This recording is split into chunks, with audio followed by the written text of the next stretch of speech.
Hello everyone, welcome to Unimonks. My name is Hiba Naz and I am your sociology educator.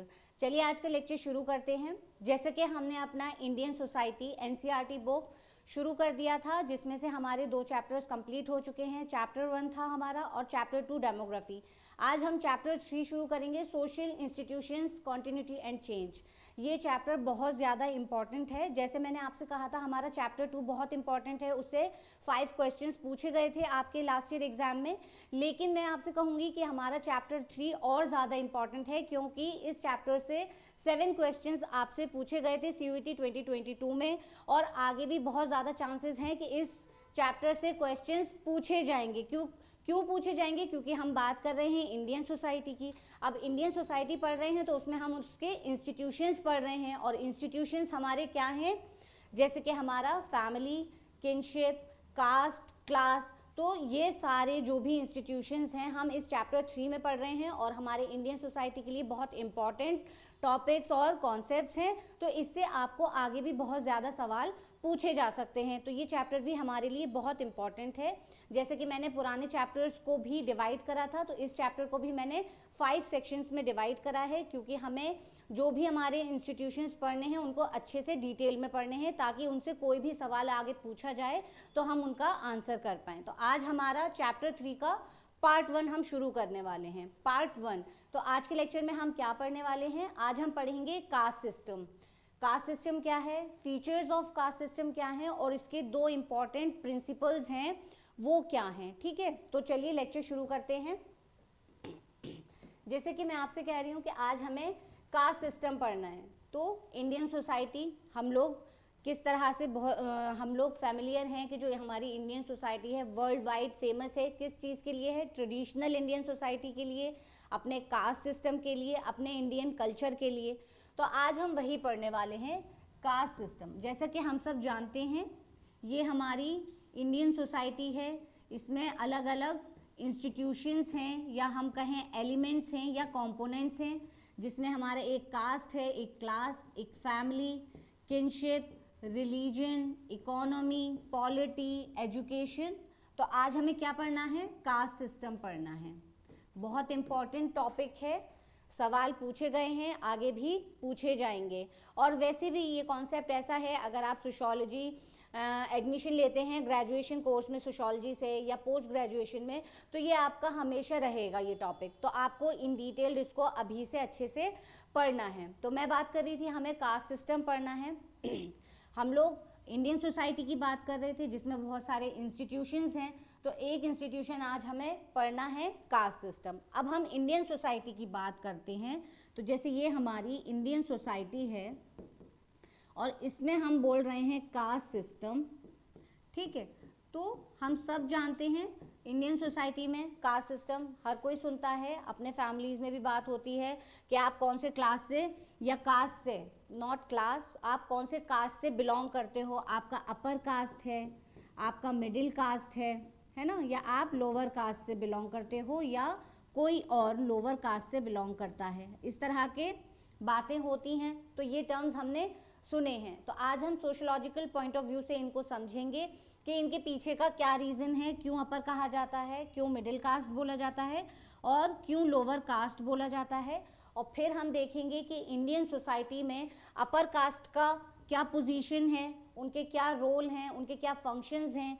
इसी तरह से lower caste के क्या role हैं, उनकी क्या पोजीशन है सोसाइटी में। तो हमें आज यही सब पढ़ना है। अब हम इतनी देर से कास्ट सिस्टम बोल रहे हैं, तो सबसे पहले हमें पता होना चाहिए कि ये जो वर्ड है कास्ट, ये कहाँ से आया है। तो ये पोर्तुगीज वर्ड से लिया गया है, कास्टा। ठीक है, कास्ट सिस्टम का जो वर्ड है, फर्स्ट वर्ड है कास्ट, वो एक पोर्तुगीज वर्ड से लिया गया है, कास्टा, जिसका मतलब है प्योर ब्रीड। इससे सवाल पूछा जा सकता है आपसे कि जो कास्ट है वो कहाँ से डराइव हुआ है। आपको ऑप्शंस दे सकते हैं, ग्रीक है, लैटिन है, पोर्तुगीज है। तो इस तरह से आपको याद रखना है कि जो कास्ट है वो कास्टा से, पोर्तुगीज से लिया गया है, जिसका मतलब है प्योर ब्रीड। ठीक है, आगे देखते हैं अब और क्या है। It refers to a broad institutional arrangements, जो कि हमने अभी बात करी थी कि हम इंडियन सोसाइटी पढ़ेंगे, उसमें हमारे बहुत सारे इंस्टीट्यूशंस हैं, जिसमें से एक इम्पॉर्टेंट इंस्टीट्यूशन है हमारा कास्ट सिस्टम। ठीक, अब हमने ये भी देख लिया कि जो कास्ट सिस्टम है उसको पोजीशन दिए गए हैं सोसाइटी में, जो मैंने अभी आपको बताया, अपर, मिडिल, लोअर। ठीक है, इसको हम आगे समझेंगे कि इस कैटेगरी में कौन से कास्ट हैं, कौन से कास्ट को अपर बोला जाता है, कौन से कास्ट को मिडिल बोला जाता है, और कौन से कास्ट हैं जिनको लोअर कास्ट बोला जाता है, और उनकी क्या सिचुएशन है इंडियन सोसाइटी में। ठीक है, चलिए आगे बढ़ते हैं। दो वर्ड होते हैं जो कास्ट सिस्टम को और रिप्रेजेंट करते हैं या कास्ट सिस्टम की जगह यूज करे जाते हैं। कौन से दो वर्ड हैं वो? एक है हमारा वर्ना और दूसरा है हमारा जाति। ठीक है, तो हम कास्ट भी वर्ड यूज करते हैं, हम वर्ना भी यूज करते हैं और हम जाति भी यूज करते हैं, यूज करे जाते हैं, लेकिन ये अलग अलग जगह पर यूज करे जाते हैं, है ना। तो उस चीज को हमें इतना समझना है कि कौन सा वर्ड कहाँ यूज करा जाता है। तो आगे देखिए वर्ना की बात हो रही है। वर्ना को कभी भी पूछा जाएगा, कभी आपसे सवाल भी पूछा जा सकता है ना कि किसको रिप्रेजेंट करता है, तो ये कलर को रिप्रेजेंट करता है। On the basis of colours, है ना, हमारे पास जो कास्ट हैं वो बनाई गई हैं। जैसे कि अब बताते हैं कि कौन सी हैं वो कास्ट। तो देखो, फर्स्ट है हमारी अपर ब्राह्मण्स। ठीक है, अपर है ये कास्ट हमारी, ब्राह्मण्स, क्षत्रिय, वैश्यास। ठीक है, अब ये अपर टू मिडिल आ गई, जो अभी मैंने आपको हायरार्की बताई थी, अपर कास्ट, मिडिल कास्ट और लोअर कास्ट। तो इसमें मिडिल कुछ भी नहीं होगा, हम बात करेंगे अपर कास्ट की और लोअर कास्ट। लोअर कास्ट कौन से हैं हमारे? शूद्रास। ठीक, तो अभी मैंने जो आपको हायरार्की बताई थी, तो ये हायरार्की फिर इस तरह मेंटेन होती है। Brahmans on the top, then हमारे क्षत्रियास, थर्ड हमारा Vaishyas, and fourth one is Shudras. ठीक है, तो जब हम वर्णा की बात कर रहे हैं और हम बात कर रहे हैं कि on the basis of colours ये हायरार्की दिया हुआ है, तो जो हमारे ब्राह्मण्स हैं उनको वाइट्स में बोला गया या फेयर बोला गया है। ठीक है, जिसका कॉम्प्लेक्शन वाइट या फेयर होगा। इसी तरह जब ये नीचे आते जाएंगे तो शूद्रास को फिर इन्होंने ब्लैक, ठीक है, ये ब्लैक हैं, इसलिए लोअर कास्ट में इनको माना जाएगा। तो इतना हमें समझना था। जो वर्णा है वो क्या रिप्रेजेंट करता है? कलर से रिप्रेजेंट करता है या कलर से सिंबलाइज करता है कास्ट सिस्टम को और हायरार्की को इंडियन सोसाइटी में। जो हमारा ब्राह्मण्स है उसको फेयर कॉम्प्लेक्शन से आइडेंटिफाई करा है और जो हमारे शूद्रास हैं वो ब्लैक्स है। अब बात कर रहे हैं कि ये जो वर्ना सिस्टम है या वर्नाज हैं, इनको कब बोला जाता था, कब यूज करा जाता था? तो ये हमारे ट्रेडिशनल सोसाइटी में बोला जाता था। ठीक है, ट्रेडिशनल इंडियन सोसाइटी में इस टर्म को यूज करा जाता था, इतना आपको याद रखना है। ठीक, कास्ट सिस्टम जो है, कास्ट सिस्टम कब बोला जाता था, कब यूज हुआ? तो जैसे कि हमने अपना चैप्टर पढ़ा था 1, उसमें हमने देखा था कि जब ब्रिटिशर रूल था उस टाइम पर सर्वे कराया गया था फर्स्ट टाइम।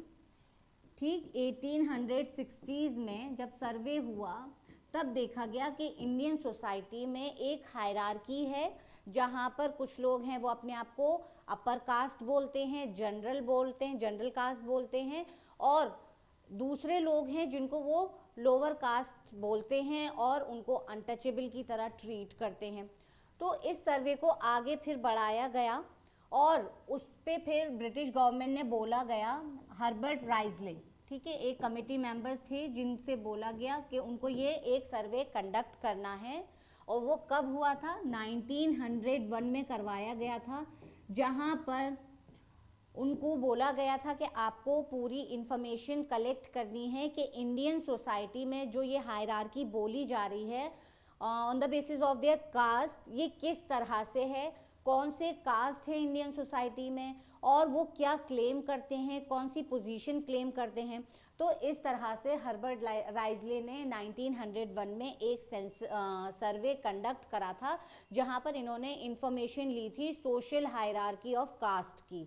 ठीक है, तो वहाँ पे फिर ये जो टर्मिनोलॉजी है कास्ट सिस्टम, इसको यूज़ करा गया था कि इंडियन सोसाइटी में एक कास्ट सिस्टम है। ठीक, लेकिन उससे पहले से चलती आ रही हैं ये चीज़ें। तो अब ये जो ब्राह्मण्स हैं, वैश्याज हैं, क्षत्रियाज हैं, शूद्राज हैं, ये तो ब्रिटिशर्स से भी पहले थे, है ना। तो उस टाइम पर भी ये चीज़ें थी। तो उस टाइम पर वो क्या टर्मिनोलॉजी या क्या वर्ड यूज़ करते थे, वो यूज़ करते थे वर्नास। ठीक है, और किससे रिप्रेजेंट करते थे, कलर्स से रिप्रेजेंट करते थे। तो क्या कहा जा रहा है कि जो इंडियन सोसाइटी है उसको 4 मेन कैटेगरीज में डिवाइड करा गया है। 4 मेन कैटेगरीज या 4 मेन हेडिंग्स कौन सी हैं, हमारे ब्राह्मण्स, क्षत्रियाज, वैश्याज एंड शूद्राज। अब ये हमारे मेन कास्ट है ना, मेन कास्ट सिस्टम है ये हमारा। इसके अंदर भी हमारे सब कास्ट्स हैं जो अप्रॉक्स बोला जाता है कि 3000 हैं। ठीक है, और उसके अंदर भी फिर हमारे 25,000 सब कास्ट बोला जाता है हमसे। तो एक जो वाइडर टर्म है कास्ट, उसको यूज करा गया। फिर बोल रहे हैं एक टर्म होता है वर्ना, जिसमें बताया गया कि पूरी इंडियन सोसाइटी को 4 हिस्सों में बांटा गया है। वो 4 हिस्से सिर्फ यही हैं, ब्राह्मण, क्षत्रिय, वैश्य, शूद्र। ठीक है, इतना समझ में आया। अब हम थर्ड अपना जो कॉन्सेप्ट है उसको देखेंगे कि जाति। कास्ट समझ लिया, वर्ना समझ लिया, अब बोलेंगे कि जाति क्या है। जाति भी तो कास्ट के लिए ही यूज करते हैं। तो हाँ, जाति हम कास्ट के लिए यूज करते हैं, लेकिन ये एक हमारा रीजनल टर्म है, लोकल टर्म है ना। आप कभी भी किसी विलेज में जाओगे, जो एक इलिटरेट है इंडिविजुअल, ठीक है, अनएडुकेटेड है, तो वो कभी भी ये नहीं बोलेगा कि आई बिलोंग्स टू अपर कास्ट या आई बिलोंग्स टू लोअर कास्ट। वो क्या बोलेगा कि हम ऊंची जाति से आते हैं या हम नीची जाति से आते हैं, है ना। तो वहाँ वो ये टर्म यूज करेंगे जाति। ठीक, तो ये एक लोकल टर्म बोलेंगे, इसको एक रीजनल टर्म बोलेंगे। तो होप समझ में आया आपके, कास्ट, वर्ना और जाति। ठीक है, अगर कास्ट सिस्टम या वर्ण सिस्टम बोल रहे हैं तो कौन से वो 4 मेन डिविजन्स हैं वो आपको याद रखना है। आपका फर्स्ट है ब्राह्मण्स, सेकंड है आपका क्षत्रियाज, थर्ड आपका वैश्याज, और ये आपको हायरार्की याद करनी है आगे तक के लिए। ठीक है, क्योंकि मैंने जैसे बताया ये कॉन्सेप्ट आपका ग्रेजुएशन में भी है, पोस्ट ग्रेजुएशन में भी है, तो ये आपको याद रखना है और बहुत आसान है, 2-3 बार पढ़ेंगे फिर हमेशा के लिए याद भी हो जाएगा। ब्राह्मण्स, क्षत्रियाज, वैश्याज एंड शूद्राज। ब्राह्मण्स को क्या बोला गया है, प्योर कास्ट बोलते हैं। ठीक है, टॉप पर हैं ये। इसी तरह से शूद्राज को क्या बोला गया है, इम्प्योर कास्ट। ये हम आगे पढ़ेंगे, अभी जब फीचर्स पढ़ेंगे कास्ट के तो उसमें। अभी हमें सिर्फ इंट्रोडक्शन देखना है, तो इंट्रोडक्शन में इतना ही आपको याद रखना है। ठीक है, चलिए आगे बढ़ते हैं। जैसे कि मैंने आपसे कहा अब हमें फीचर्स पढ़ना है, तो इसके बहुत इंपॉर्टेंट और फेमस 6 फीचर्स हैं। ठीक है, 6 फीचर्स हैं, वो आपको याद रखने हैं और आप अभी अच्छे से पढ़ लोगे तो हमेशा के लिए याद हो जाएगा। आपको कभी भी इस कॉन्सेप्ट को एक्सप्लेन करना है तो आप इन 6 फीचर्स के बेसिस पे बहुत अच्छे से एक्सप्लेन कर सकते हो। ठीक है, तो फर्स्ट हमारा क्या है, हायरार्की। जैसा कि अभी हम सब ने देखा था, हायरार्की मैंने अभी बताया, जैसे ब्राह्मण, क्षत्रिय, वैश्य, शूद्र, ये एक हायरार्की को रिप्रेजेंट कर रहे हैं। 1 2 3 4, ये एक पोजीशन को रिप्रेजेंट कर रहे हैं, है ना। जो हमारे ब्राह्मण्स हैं वो टॉप पर हैं और जो हमारे शूद्राज हैं वो बॉटम पर हैं। तो ये हायरार्की किस तरह से दिखा रहे हैं, टॉप टू बॉटम, ये एक हायरार्की दिखा रहे हैं। और इंडियन सोसाइटी का जो कास्ट सिस्टम है उसमें हायरार्की दिखेगी और हमेशा रहेगी। अभी हम ये जो टर्म्स यूज़ कर रहे हैं ब्राह्मण, क्षत्रिय, वैश्य, शूद्र, ये हम किस लिए यूज़ कर रहे हैं, कहाँ पर यूज़ होते हैं ये, हिंदुइज़्म में। अब आप बोलोगे सिर्फ हिंदुइज़्म में क्यों पढ़ रहे हैं, क्योंकि जो हमारी मेजॉरिटी पॉपुलेशन है वो हिंदुइज़्म की है, ठीक है। अराउंड 85 to 86% पॉपुलेशन हमारी हिंदुइज़्म है ना। तो इसलिए जो डोमिनेशन दिखेगा वो मेजॉरिटी का दिखेगा, इसलिए हम पढ़ रहे हैं। अगर हम बात करें कि हिंदुइज़्म के बाद हमारा मुस्लिम कम्युनिटी है ना, तो उसमें होता है कास्ट सिस्टम या नहीं होता है, तो मैं आपसे कहूँगी कि है तो हम इंडियन सोसाइटी में। अब उसका इन्फ्लुएंस तो दिखेगा ना लोगों पर, जहाँ वो रहते हैं वहाँ की लाइफस्टाइल तो अडॉप्ट करते हैं। तो इस तरह से मुस्लिम कम्युनिटी में भी एक हायरार्की और एक कास्ट सिस्टम देखने को मिलता है। जहाँ पे हम ये ब्राह्मण, क्षत्रिय, वैश्य, शूद्र पढ़ रहे हैं, वहीं मुस्लिम कम्युनिटीज़ में होते हैं अशराफ और अजलाफ, ठीक।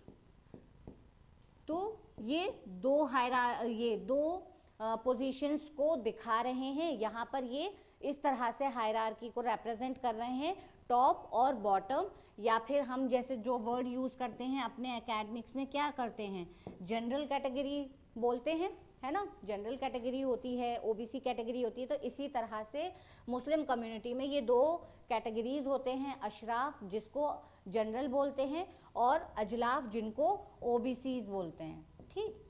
तो ये क्या है कि इंडियन सोसाइटी में आप रह रहे हो तो वहाँ जो एक हायरार्की आपको देखने को ज़रूर मिलेगी। अब वो आपके कास्ट सिस्टम में भी होगी, आपके क्लास सिस्टम में भी होगी। अभी हम कास्ट सिस्टम पढ़ रहे हैं, इसलिए कास्ट सिस्टम की बात कर रहे हैं कि हिंदुइज़्म में ये 4 मेन कैटेगरीज हैं जिसमें एक हायरार्की हमें देखने को मिलती है। और कैसे देखने को मिलती है, टॉप टू बॉटम देखने को मिलती है, ठीक है। अब हमारा सेकेंड क्या है, सेकेंड फीचर देखो, सेकेंड फीचर है हमारा पॉल्यूशन एंड प्योरिटी। जैसे कि अभी हमने आपको हायरार्की दिखाई थी, देखो ये तो आपको बनाकर ही रखना है ना, क्योंकि सारे जो 6 फीचर्स हैं इसी के थ्रू हम समझेंगे। ब्राह्मण, क्षत्रिय, वैश्य, शूद्र, हमने बोला था ये टॉप पर है, ये बॉटम है, ठीक है। टॉप कौन है, हमारे ब्राह्मण्स हैं, और बॉटम पर कौन है, हमारे शूद्राज हैं। अब हम बात कर रहे हैं सेकेंड फीचर्स की अपने, है ना। फर्स्ट हमने पढ़ लिया, समझ लिया, तो सेकंड में क्या बोल रहे हैं, पॉल्यूशन एंड प्योरिटी। तो देखो पॉल्यूशन की बात कर रहे हैं तो बॉटम पर जाएंगे। अब पॉल्यूशन कौन है, पॉल्यूटेड कास्ट किसको कहा जा रहा है, शूद्रास को कहा जा रहा है, ये याद रखना है, ठीक है। अभी हमने बोला था कि अभी हम पोजीशंस भी देखेंगे कि किस तरह से ये जो डिवीज़न करा गया है और जिस तरह से ये हायरार्की को रिप्रेजेंट करते हैं, तो इनकी पोजीशन क्या है सोसाइटी में, इनके कास्ट के बेसिस पर, है ना। तो अभी हमने देखा कि जो शूद्रास हैं उनको बॉटम पे रखा गया है, बॉटम पर हैं इसलिए ये लोग क्या हैं, पॉल्यूटेड हैं, इम्प्योर हैं। वहीं अगर टॉप पर जाएंगे हम, तो टॉप पर हमें कौन सी दिखती है कास्ट, ब्राह्मण्स हैं हमारे, क्षत्रियाज हैं, वैश्याज हैं, तो ये कौन से हैं, प्योर कास्ट है, ठीक। इस तरह से तो इसको याद रखना है। तो कभी भी आपसे पूछा जाएगा या कोई सवाल दे दिया जाएगा कि प्योरिटी एंड पोल्यूशन का कॉन्सेप्ट कहाँ यूज़ करा जाता है, तो आपको याद रखना है कि कास्ट सिस्टम में यूज़ करा जाता है। जो टॉप कास्ट होते हैं उसको प्योर बोलते हैं और जो बॉटम कास्ट होते हैं उनको इम्प्योर कास्ट बोला जाता है, ठीक। नाम के साथ याद रखना है कि ऊपर हमारे ब्राह्मण्स हैं और नीचे हमारे शूद्राज हैं। तो इस तरह से हमने सेकंड फीचर को भी देख लिया। थर्ड फीचर हमारा क्या है, ऑक्यूपेशन। अब वहीं हम जो बोल रहे हैं कि जो ये कास्ट सिस्टम है ये एक हायरार्की को रिप्रेजेंट कर रहा है, वहीं ये ऑक्यूपेशन को भी रिप्रेजेंट करता है कि किस तरह से कौन से कास्ट का क्या पोजीशन है और उसके पोजीशन के अकॉर्डिंग उसको वर्क दिया जाएगा, उसका जो प्रोफेशन है वो डिसाइड होगा। ये सब जो चीज़ें हम पढ़ रहे हैं ये ट्रेडिशनल इंडियन सोसाइटी की पढ़ रहे हैं, ठीक है। आपको बिल्कुल कंफ्यूज नहीं होना है कि अगर मान लीजिए कि कोई शूद्र से बिलोंग कर रहा है तो वो अब किसी अच्छे पोजीशन पर नहीं है, ऐसा नहीं है। अब चेंजेस आए हैं थोड़े थोड़े, जो हम जब संस्कृताइजेशन का टॉपिक पढ़ेंगे तो उसमें पढ़ेंगे कि किस तरह से कल्चरल चेंज या पोजीशनल चेंज हमें कास्ट सिस्टम को देखने में मिल रहा है या कास्ट सिस्टम में हम देख पा रहे हैं, ठीक है। लेकिन अभी हमें उन चीज़ों पर नहीं जाना है, कंफ्यूज नहीं होना है। अभी हम ट्रेडिशनल इंडियन सोसाइटी की बात कर रहे हैं, तो उसी के अकॉर्डिंग हम ये सारे फीचर्स को समझने की कोशिश कर रहे हैं। तो हमारा थर्ड क्या था, ऑक्यूपेशन। तो मैंने क्या बताया कि जो हायरार्की में आपको पोजीशन दिया है उसी के अकॉर्डिंग आपको प्रोफेशन और ऑक्यूपेशन दिया जाएगा। अब जैसे हमने देखा ब्राह्मण, क्षत्रिय, वैश्य, शूद्र, तो जो हमारे ब्राह्मण्स हैं उनको टॉप कास्ट माना जा रहा है, प्योर कास्ट माना जा रहा है। तो उनका जो ऑक्यूपेशन होगा वो कौन सा होगा, नोबल होगा, है ना, रेस्पेक्टफुल होगा। तो वो कौन से होंगे प्रोफेशंस, जैसे कि हमारे टीचर्स, इंटेलेक्चुअल्स और स्कॉलर्स, ठीक है। तो इस तरह के प्रोफेशन किसको दिए जाएंगे, ब्राह्मण्स को। ब्राह्मण्स को बोला जाएगा कि आप प्रीस्ट बन सकते हो, आप टीचर बन सकते हो, आप स्कॉलर बन सकते हो। इस तरह से आपके जो कास्ट सिस्टम है उसमें आप प्योर माने जा रहे हो, तो आप सबको गाइड कर सकते हो, आपको हम इतना रिस्पॉन्सिबिलिटी दे रहे हैं। वहीं अगर हम क्षत्रियास की बात करें तो ये कौन होते हैं, वॉरियर्स, ठीक है। तो ये इनके कास्ट के अकॉर्डिंग इनको दिया गया। जैसे कि हम ट्रेडिशनल सोसाइटी की बात कर रहे हैं तो उस टाइम पर वॉरियर्स की ज़रूरत पड़ती थी। जो किंग्स होते थे, जो प्रिंस होते थे, वो रखते थे अपने साथ वॉरियर्स को। तो वो कौन से कास्ट होते थे, यही लोग होते थे वो, ठीक है। इसी तरह से अब हम वैश्यास की बात कर रहे हैं, ठीक है। तो वैश्यास कौन होते हैं, मच बिजनेसमैन, है ना, जो बिजनेस करते हैं, ट्रेडर्स, ट्रेडिंग करते हैं, तो ये वैश्यास हो गए। तो इनके कास्ट के अकॉर्डिंग ये अपना काम करते हैं। इसी तरह से फिर हम आएंगे बॉटम कास्ट पर, अपने शूद्रास। तो ये कौन सा काम करते हैं, इनको सोसाइटी में कौन सा काम करने को दिया जाता है, बिल्कुल नीचे तबके का मीनियल वर्क इन लोगों को दिया जाता है, ठीक है। जैसे कि स्वीपर्स होते हैं, क्लीनर्स होते हैं, वॉशरूम क्लीनर्स होते हैं।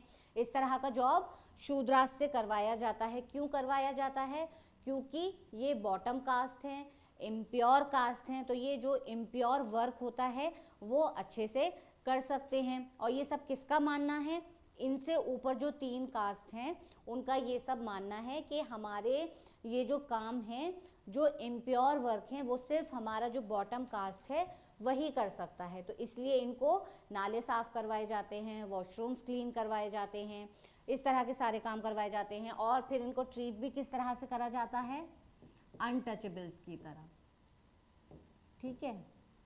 अब इनकी पोजीशन सोसाइटी में देखने को हमें मिल रही है ना कि किस तरह से नीचे तबके के काम इनसे करवाए जाते हैं, अपने साथ नहीं बिठाया जाता है। क्यों, क्योंकि ये इम्प्योर हैं। अगर कोई प्योर कास्ट इनसे टच हो जाएगा, है ना, कोई इंडिविजुअल इनसे टच हो जाएगा तो वो भी इम्प्योर हो जाएगा। इसलिए ये इनको दूर रखते हैं, अपने साथ नहीं रहने देते हैं। आउटस्कर्ट एरियाज़ में रहते हैं ये लोग, साथ में नहीं रह पाते हैं। अगर आपको कहीं बाहर खाना पीना है तो वो नहीं हो सकता। और अगर हम ट्रेडिशनल इंडियन सोसाइटी की ही बात कर रहे हैं तो क्या होता था, साथ में बैठ के खा नहीं सकते थे। दूर से अगर कोई इम्प्योर, कोई मान लीजिए अपर कास्ट का इंडिविजुअल सामने से जा रहा है तो जो ये इम्प्योर कास्ट से बिलोंग करते हैं ये नीचे झुककर बैठ जाते थे, इनकी तरफ आँख नज़र उठा के नहीं देख सकते थे। तो बहुत सारा एक्सप्लॉयटेशन इनके साथ चल रहा था और होता था, ठीक।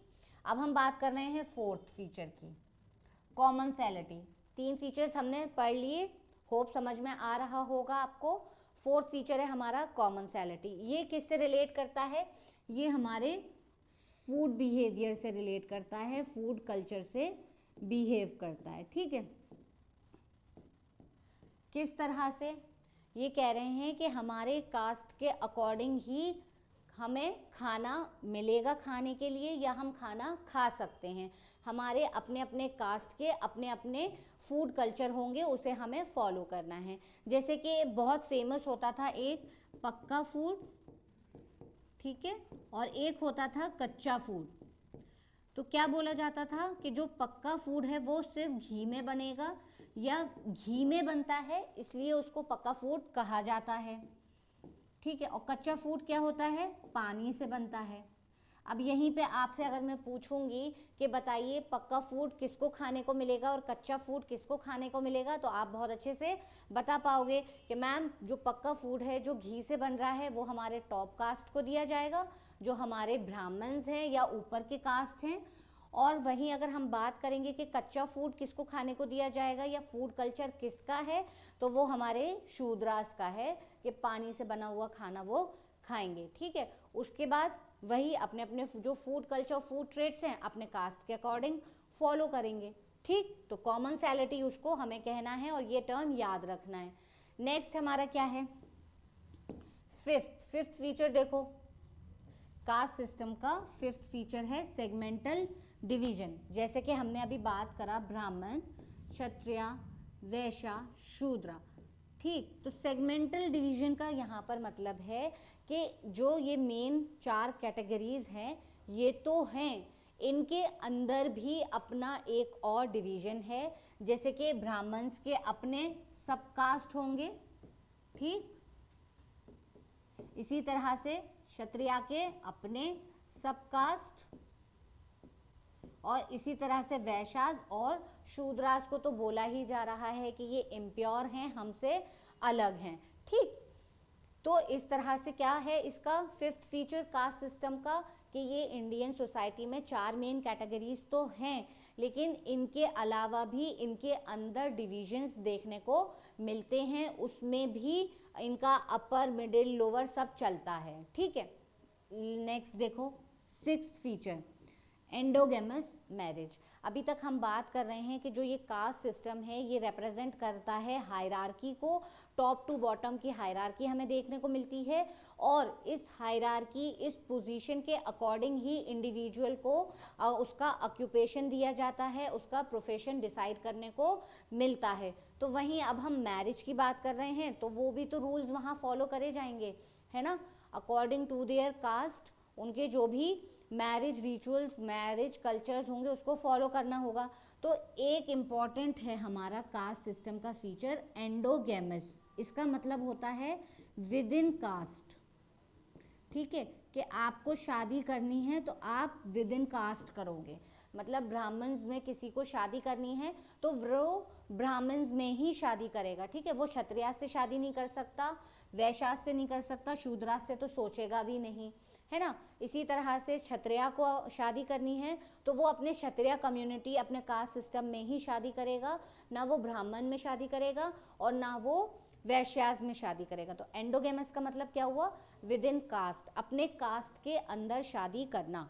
इसी तरह से एक टर्म होता है और एक्सोगेमस। ठीक है, ये भी याद रखना है और आपको कंफ्यूज नहीं होना है एंडोगेमी और एक्सोगेमी में।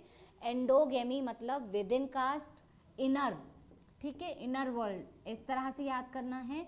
और एक्सोगेमी का मतलब होता है आउटसाइड कास्ट। ठीक है, आउटसाइड कास्ट, तो बिल्कुल भी कंफ्यूज नहीं होना है इन दो टर्म्स में। एंडोगेमी विद इन कास्ट शादी करने को कहते हैं और एक्सोगेमी बोलते हैं कि अपनी कास्ट के बाहर चीज़ें करनी है आपको, जो कुछ भी करना है। तो इस तरह से हमने अपने कास्ट सिस्टम को समझा, कास्ट सिस्टम के 6 फीचर्स हमने देखे। अब हमें आगे क्या देखना है, प्रिंसिपल्स देखने हैं। जैसा मैंने आपको बताया था कि कास्ट सिस्टम के 2 इम्पॉर्टेंट प्रिंसिपल्स हैं, उनको याद रखना है। इससे सवाल भी पूछा गया था, ऑप्शंस दिए थे कि आइडेंटिफाई करना है कि कौन सा इसमें प्रिंसिपल कास्ट सिस्टम का है, तो वो आपको आइडेंटिफाई करना होगा। जैसे मैंने बताया इस चैप्टर से बहुत सारे सवाल पूछे गए थे, 6 से 7 सवाल आए थे और आगे भी बहुत ज़्यादा चांसेस हैं कि इससे सवाल पूछे जाएंगे। बहुत इंपॉर्टेंट चैप्टर है तो कुछ भी स्किप नहीं करना है, अच्छे से समझ के चीज़ों को चलना है। अब मैंने आपको बताया कि हमें प्रिंसिपल्स पढ़ने हैं, तो फर्स्ट प्रिंसिपल क्या है हमारा, डिफरेंस एंड सेपरेशन। वही बात कर रहे हैं जिस तरह से हमारा ब्राह्मण, क्षत्रिय, वैश्य, शूद्र। ठीक, तो इसमें हम देख रहे थे कि ये 4 कैटेगरीज बनाई गई हैं। तो क्या है, डिफरेंसेस हैं, सेपरेशन है, एक दूसरे से अलग हैं, सेपरेटेड हैं। जैसे मैंने बताया अगर इन्हें मैरिज करना है तो एंडोगेमी रहेगा, अपने ही कास्ट में शादी करेंगे, बाहर किसी से कुछ नहीं है, सेपरेटेड हैं। इसी तरह से जब हमने फूड की बात करी तो कॉमनसैलिटी है ना, अपने ही फूड कल्चर को फॉलो करेंगे, वो चीज़ अपने जो उनका कास्ट का ग्रुप है उस पर अप्लाई करेंगे, अपने रूल्स रेगुलेशन खुद बनाएंगे और उन्हीं को वो फॉलो करेंगे। उन्हें कोई मतलब नहीं है कि क्षत्रिय का क्या फूड कल्चर है, जो ब्राह्मण्स का फूड कल्चर है वो अपना फूड कल्चर को फॉलो करेंगे। इसी तरह से जो वैश्यास हैं इनका जो ऑक्यूपेशन है वो खुद करेंगे, उन्हें कोई मतलब नहीं है कि ब्राह्मण्स क्या कर रहे हैं या क्षत्रियास क्या कर रहे हैं। ठीक है, तो यहाँ पर हम क्या बात कर रहे हैं, डिफरेंस और सेपरेशन की, और अपने अपने रूल्स होते हैं जिसको उन्हें फॉलो करना है। क्यों फॉलो करना है, prevent the mixing of caste, है ना, इनको अपने जो आइडेंटिटी है वो बनाकर रखनी है। अगर ये एक दूसरे का कल्चर फॉलो करेंगे तो फिर इनकी जो सेल्फ आइडेंटिटी है वो मिट जाएगी, है ना, इस तरह से। तो ये अपने अपने ग्रुप के जो रूल्स हैं उनको ही फॉलो करेंगे। आगे सेकंड हमारा क्या है, होलिज्म एंड हायरार्की, जो हम पढ़ते आ रहे हैं जब से कि इनके बीच में अपनी हायरार्की है, ठीक है, उसको पूरा करते जा रहे हैं कि इनकी हायरार्की तो है, ब्राह्मण्स का अपना ग्रुप है, क्षत्रियास का अपना ग्रुप है, वैश्यास का अपना ग्रुप है और शूद्रास का अपना ग्रुप है, लेकिन फिर भी ये दे डू नॉट आइसोलेशन में। ये जो हायरार्की है हमें कब देखने को मिलती है, जब ये सब एक साथ होते हैं। अब मान लीजिए ये हमारा यूनिवर्सिटी है, ठीक, यूनिवर्सिटी में ये हमारे प्रिंसिपल, ये हमारे टीचर्स, ये हमारा नॉन टीचिंग स्टाफ, ठीक, ये हमारे स्टूडेंट्स, ये सब हैं, ठीक। अब ये मान लो कि ये हायरार्की को रिप्रेजेंट कर रहे हैं, ठीक है। अब ये हायरार्की हमें कैसे समझ में आ रही है, सब एक ही जगह काम कर रहे हैं, एक ही यूनिवर्सिटी में हैं, तो हमें समझ में आ रहा है ना कि जो प्रिंसिपल है उसका टॉप पोजीशन है और जो ये नॉन टीचिंग स्टाफ है इसका बॉटम पोजीशन है इस यूनिवर्सिटी में, ठीक है। तो कैसे समझ में आ रहा है ये हायरार्की, जब ये एक साथ हैं। तो क्या है कास्ट सिस्टम का, कास्ट सिस्टम का जो दूसरा प्रिंसिपल है वो क्या कहता है, होलिज्म एंड हायरार्की, कि जब सब एक साथ होते हैं जब ही वो हायरार्की दिखती है, ठीक है। तो इस तरह से हमने दो प्रिंसिपल्स भी समझ लिए। थोड़ा सा एक रिवीजन कर लेते हैं कि हमने आज क्या पढ़ा। हमने पढ़ा Indian caste system. Caste system का जो हमारा वर्ड है कास्ट, वो पोर्तुगीज वर्ड से लिया गया है कास्टा, जिसका मतलब हमने देखा था प्योर ब्रीड, है ना। उसके बाद हमने देखा कि तीन टर्म्स इंटरचेंजेबली यूज होते हैं, कास्ट, वर्ना और जाति। तो कास्ट सिस्टम हमने देखा कि जब एक सोशल सर्वे करवाया गया 1901 में, सोशल हायरार्की देखनी थी, तो उस टाइम पर वो कास्ट सिस्टम को कहा गया। फिर हमने देखा इंडियन ट्रेडिशनल सोसाइटी में वर्नास यूज़ करते थे, किस बेसिस पे, कलर के बेसिस पे यूज़ करते थे, और उन्होंने बोला था कि पूरी जो इंडियन सोसाइटी है वो 4 हिस्सों में बटी हुई है और वो 4 हिस्से ब्राह्मण, क्षत्रिय, वैश्य, शूद्र हैं, ठीक है। इसी तरह से फिर थर्ड टर्म आया हमारा जाति। जाति में बोला गया कि ये एक रीजनल टर्म है, एक लोकल टर्म है जो कास्ट और वर्ना को रिप्रेजेंट करता है, ठीक, इतना हमने समझा। उसके बाद फिर हमने देखा कि कास्ट सिस्टम जो है इंडियन ट्रेडिशनल सोसाइटी में उसके 6 फीचर्स होते थे। तो पहला फीचर हमने देखा था हायरार्की, जिसमें टॉप टू बॉटम हायरार्की हमें देखने को मिली।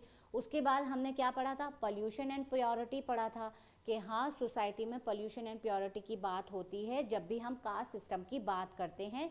हमारा जो टॉप कास्ट होता है वो प्योर कास्ट होता है और जो बॉटम कास्ट होता है वो हमारा इम्प्योर कास्ट होता है। इसी के साथ हमने और क्या पढ़ा था, कॉमनसैलिटी का फीचर पढ़ा था कि अपने अपने पोजीशन के अकॉर्डिंग, अपने अपने कास्ट के अकॉर्डिंग अपने अपने फूड कल्चर्स होते हैं। जैसा कि pure caste, top caste Brahmans को बोला जा रहा है, तो उनका जो फूड कल्चर है वो क्या है, पक्का फूड है। इसी तरह से शूद्रास को बॉटम कास्ट बोला जा रहा है और उनका जो फूड कल्चर है वो क्या है, कच्चा फूड है ना। इसी तरह से हमने डिवीजन सेगमेंटल पढ़ा कि अपने अपने इनके जो कास्ट हैं 4 इंडिया के मेन, उसमें भी इनके अपने सब कास्ट हैं, है ना, और उनको वो फॉलो करते हैं। फिर लास्ट हमने क्या पढ़ा था, एंडोगेमस। एंडोगेमस मैरिज पढ़ा था, जिसमें क्या बोलते हैं कि विद इन कास्ट शादी करते हैं। जैसे ब्राह्मण्स हैं वो अपनी कास्ट में शादी करेंगे, क्षत्रियाज अपनी कास्ट में शादी करेंगे, वैश्याज अपनी कास्ट में शादी करेंगे। तो इस तरह से ये फीचर्स भी याद रखने हैं। ऐसा हो सकता है कि सवाल बना के दे दिया जाए, 3 फीचर्स आपको दे दें, चौथा आइडेंटिफाई करवा लें, या आपसे 4 ही गलत ऑप्शन दे दें और बोल दें कि इनकरेक्ट आइडेंटिफाई करो या करेक्ट आइडेंटिफाई करो। तो आपको ये 6 फीचर्स बहुत अच्छे से रटने हैं, ठीक है, याद करने हैं, रटने हैं। समझ तो लिए हमने, है ना, रटने भी हैं, याद भी करने हैं। फिर हमने बात करी 2 प्रिंसिपल्स की कि कास्ट सिस्टम में 2 प्रिंसिपल्स होते हैं। एक हमारा है होलिज्म एंड हायरार्की, जहाँ पे हम बात कर रहे हैं कि हायरार्की हमें देखने को तो मिलती है, लेकिन होलिज्म में एक साथ जब होते हैं जब भी वो हायरार्की हमें देखने को मिलती है। और दूसरा प्रिंसिपल क्या था? Differences and separation. क्या मतलब हुआ इसका? कि देखने को तो मिल रहे हैं, चारों हैं, एक साथ हैं, 4 मेन कैटेगरीज में हैं, लेकिन इनके अपने अपने डिफरेंसेस हैं। जैसा कि हमने देखा कि ऑक्यूपेशन होगा तो अपने कास्ट के अकॉर्डिंग होगा, और फूड कल्चर होगा तो अपने कास्ट के अकॉर्डिंग होगा। तो वहाँ पर हमें अपने इंडियन जो ट्रेडिशनल इंडियन सोसाइटी का कास्ट सिस्टम है उसमें हमें डिफरेंसेस एंड सेपरेशन भी देखने को मिलता है, और होलिज्म और हायरार्की भी देखने को मिलता है। होप आपको इतना समझ में आया होगा।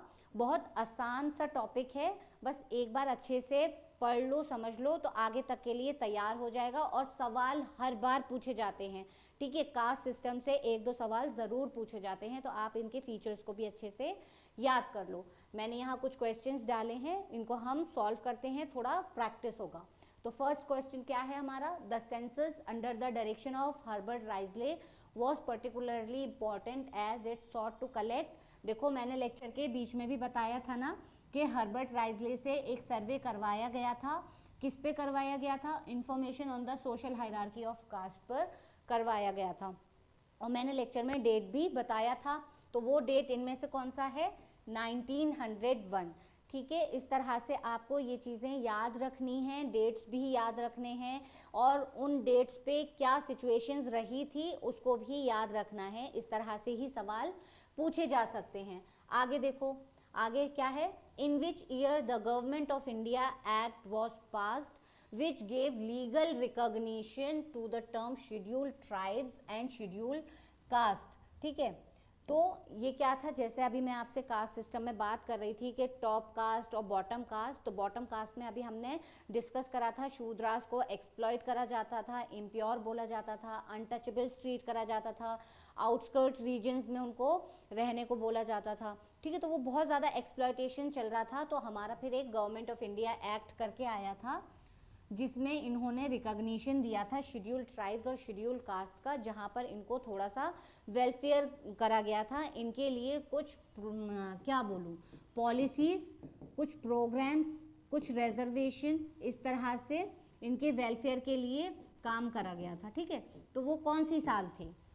ऑप्शंस देखिए, 1801, इसमें तो हमारा रेगुलर सेंसस कराया गया था जो 10 ईयरली था। इस पे क्वेश्चन भी पूछा गया था लास्ट ईयर। तो ये है आंसर हमारा। 1935 में लीगल रिकॉग्निशन मिला था एससीज और एसटीज को, ठीक है। Next, who gave the watch words one cast one religion one God? देखो इस तरह के क्वेश्चन भी पूछे जा सकते हैं कि कौन सी किताब किसने लिखी है ना, कौन से ईयर में सेंसस रेगुलर कराया गया था, किसने सेंसस कराया था, कौन से टॉपिक पे कराया था, ठीक है, या किसने ये इम्पॉर्टेंट स्टेटमेंट्स दिए हैं। तो तैयारी हमें इस तरह से करनी है कि जो हमारे एनसीईआरटी है उसको word to word, line to line पढ़ना है, जब भी चीज़ें हमारे अच्छे से याद रहेंगी और समझ में आएंगी, ठीक है। तो ये हमारे एनसीईआरटी में दिया हुआ है, तो बताइए किसने दिया है या किसने बोला है? तो ये है हमारे श्री नारायण गुरु, ये इनका स्टेटमेंट है। तो इस तरह के क्वेश्चंस आपसे पूछे जाएंगे, तो इसी तरह हमें अपने टॉपिक्स को पढ़ना है और समझना है, कुछ भी स्किप नहीं करना, ताकि हम अपना जो भी क्वेश्चन है उसको ना छोड़ पाएँ और उसका आंसर अच्छे से कर पाएँ। अगर आपको ये लेक्चर अच्छा लगा है, इन्फॉर्मेटिव लगा है, तो please like, share and subscribe our channel. Thank you so much.